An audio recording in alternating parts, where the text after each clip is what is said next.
Saul spoke with his son Jonathan and with all his servants about killing David, but Saul's son Jonathan took great delight in David. Jonathan told David, "My father, guard tomorrow morning. Stay in the secret place and hide yourself. I will go out and stand beside my father in the field where you are, and I will speak to my father about you. If I learn anything, I will tell you."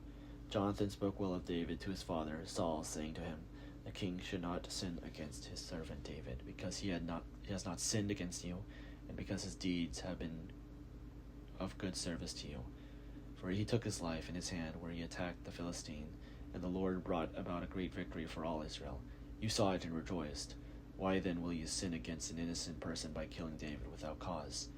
Saul heeded the voice of Jonathan. Saul swore, "As the Lord lives, he shall not be put to death."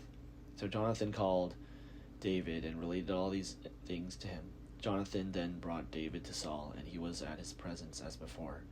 Again there was war, and David went out to fight the Philistines. He launched a heavy attack on them, so that they fled before him.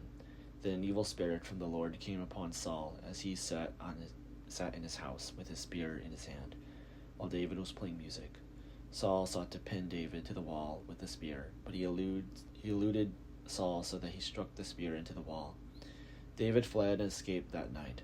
Saul sent messengers to David's house to keep watch over him, planning to kill him in the morning. David's wife, Michal, told him, "If you do not save your life tonight, tomorrow you will be killed." So Michal let David down through the window. He fled away and escaped. Michal took an idol and laid it on the bed. She put a net of goat's hair on its head and covered it with its clothes. When Saul sent messengers to take David, he said, "He is sick." Then Saul sent the messengers to see David for themselves.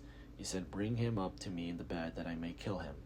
When the messengers came in, and the idol was in the bed with its covering of goat's hair on its head, Saul said to Michal, "Why have you deceived me like this, and let my enemy go, so that he has escaped?"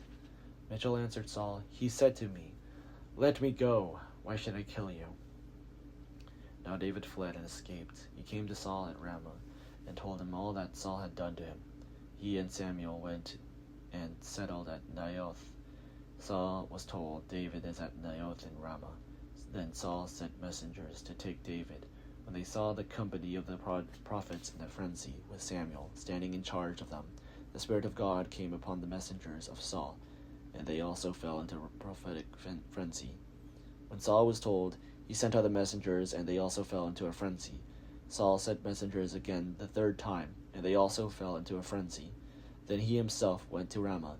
He came to the great well that is in Seku. He said, "Where are Samuel and David?" And as someone said, "They are at Naioth in Ramah." He went there toward Naioth in Ramah, and the Spirit of God came upon him.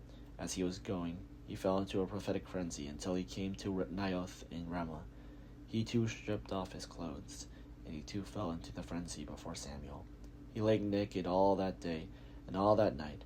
Therefore it is said, "Is Saul among all the prophets?"